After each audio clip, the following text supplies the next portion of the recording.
வணக்கம் நேயர்களே, நீங்கள் பார்த்து கொண்டிருப்பது சமையல்குறிப்பு.com-இன் சுவையோ சுவை. இன்றைக்கி நம்ம பார்க்க போகிற ரெசிபி ஆட்டு மூளை ஃப்ரை.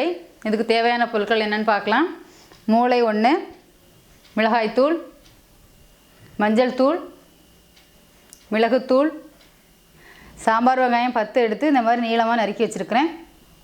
இஞ்சி பூண்டு பேஸ்ட், எண்ணெய் தேவையான அளவு, கடுகு சிறிதளவு, கருவேப்பிலை, உப்பு தேவையான அளவு. இப்போ நம்ம ஆட்டு மூளை பொரியலுக்கு தேவையான பொருட்கள் என்னென்னு பார்த்துட்டோம். இப்போது இதை எப்படி வேக வைக்கிறதுன்னு பார்க்கலாம். ஒரு குக்கர் எடுத்துகிட்டு அந்த குக்கரில் கொஞ்சமாக தண்ணி ஊற்றிக்கோங்க. சும்மா ஒரு 1/2 டம்ளர் தண்ணி ஊற்றினீங்கன்னா போதும். அதில் ஒரு குண்டான் வச்சிடலாம். வச்சுட்டு இந்த மூளையை அதில் போட்டு போட்டாச்சு. ஏன்னா இதை வந்து தண்ணியில் போட்டு வேக வச்சிங்கன்னா அந்த சத்து எல்லாமே போயிடும். அதுக்காக தான் இந்த மாதிரி ஸ்டீமில் வேக வைக்கிறேன். தண்ணியில் போட்டு வேக வச்சு நீங்கள் கிளறப்ப உதிர்ந்து போயிடும். அதனால தான் இந்த மாதிரி ஸ்டீமில் போட்டு வேக வைக்கிறேன். இப்போ இந்த மூளையோட கொஞ்சமாக லைட்டாக மிளகாய்த்தூள், அதோட கொஞ்சமாக மஞ்சள் தூள், கொஞ்சம் உப்பு, 3மே சேர்த்துட்டு வேக வச்சிடலாம். இந்த மூளைக்குள்ளே வந்து தண்ணி ஊற்ற வேண்டியது அவசியம் இல்லை, ஏன்னா அந்த ஸ்டீம்லேயே வெந்துடும் அது. இப்போ குக்கர் மூடிட்டு அடுப்பை ஆன் பண்ணிடலாம். ஆன் பண்ணி விசில் போட்டுடலாம். ஒரு 2 விசில் விட்டால் போதும், இது வெந்துடும். வேகட்டும். ஸ்டீம் இறங்கிடுச்சு. இப்போ திறந்து பார்க்கலாம்.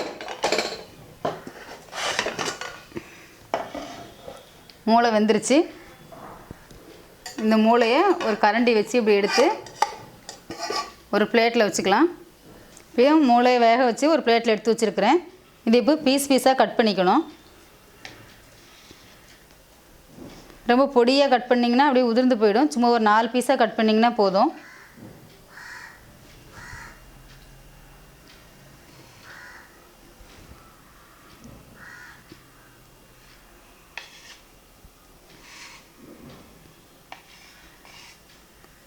இந்த மாதிரி பீஸாக கட் பண்ணி வச்சுக்கோங்க. இப்போ மூளையை எப்படி ஃப்ரை பண்ணுறதுன்னு பார்க்கலாம். அடுப்பு ஆன் பண்ணி கடாய் அடுப்பில் வச்சுக்கோங்க. நம்ம மூளை ஏற்கனவே வேக வச்சுருக்கனால எண்ணெய் நிறைய ஊற்ற வேண்டிய தேவையில்லை. சும்மா 1 ஸ்பூன் அளவு எண்ணெய் ஊற்றுனீங்கன்னா போதும்.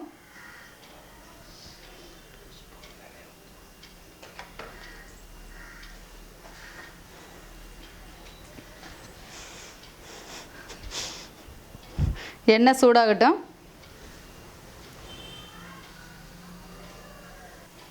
எண்ணெய் சூடாயிடுச்சு. இப்போ கொஞ்சம் கடுகு போட்டுடலாம்.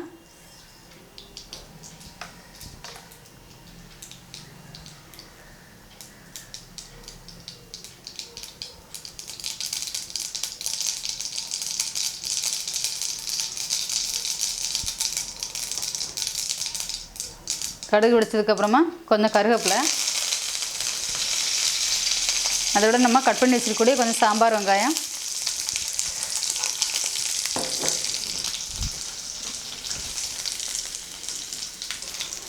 சாம்பார் வெங்காயத்து கூட கொஞ்சமாக இஞ்சி பூண்டு பேஸ்ட்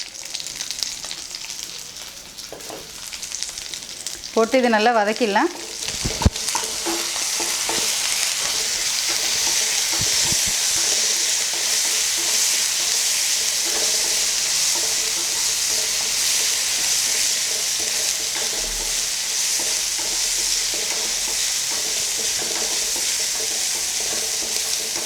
இதுக்கு நிறைய வெங்காயம் போடணும்னு அவசியம் இல்லை. சும்மா பேருக்கு வாசனைக்கு லைட்டாக வெங்காயம் போட்டால் போதும். இது சின்ன வெங்காயம் போட்டு பண்ணிங்கன்னா தான் டேஸ்ட் ரொம்ப நல்லாயிருக்கும். பெரிய வெங்காயம் போட்டிங்கன்னா இனிப்பாக இருக்கும்.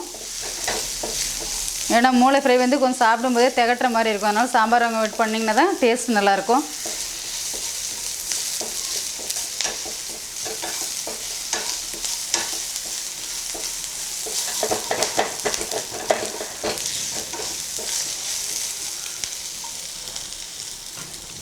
வெங்காயத்தோட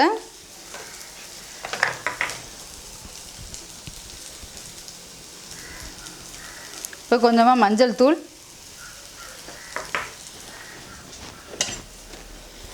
அதோட ஒரு 1/2 ஸ்பூன் மிளகுத்தூள். ஏற்கனவே நம்ம மிளகாத்தூள் போட்டிருக்கோம், அதனால் மிளகுத்தூள் ஒரு 1/2 ஸ்பூன் போட்டால் போதும்.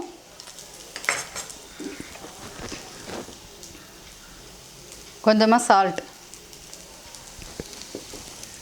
3 சேர்த்து நல்லா வதக்கிடலாம். இது வெங்காயத்தில் இந்த மசாலா நல்லா பிடிக்கிற அளவுக்கு வதக்கணும். அடி பிடிக்கும் இது, அதனால் கொஞ்சம் அடுப்பை சிம்மில் வச்சுட்டு நல்லா வதக்கிடலாம்.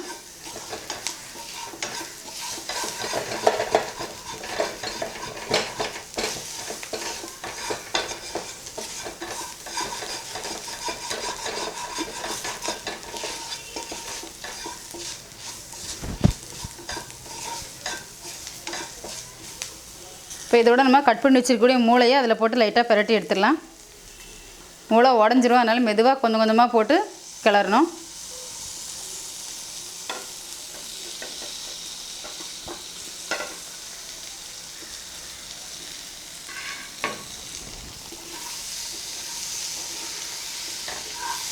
மூளையை லைட்டாக பிரட்டி விட்டால் போதும், ரொம்ப கிளறினீங்கன்னா உடஞ்சி போயிடும்.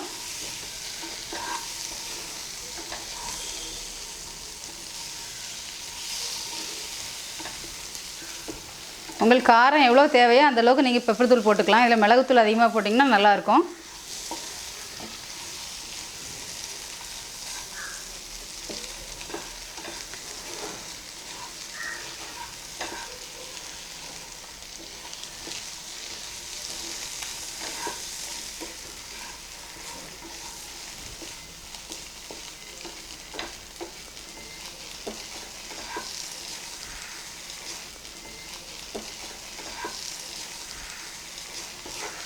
மூடி வச்சு ஒரு 10 மினிட்ஸ் சிம்மில் வச்சிடலாம். அப்போ தான் மசாலா வாசனை எல்லாம் போகும்.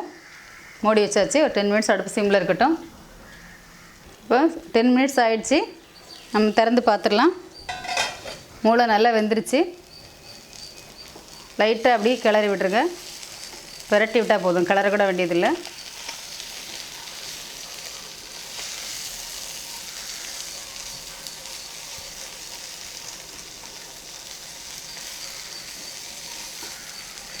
ரொம்ப கிளறினீங்கன்னா உடஞ்சி போயிடும். இந்த 10 மினிட்ஸ் நீங்கள் சிம்மில் வைக்கும்போது நான்ஸ்டிக் கடாயாக இருந்தால் அடி பிடிக்காது. நீங்கள் திறந்து பார்த்து கிளற வேண்டிய அவசியம் இல்லை.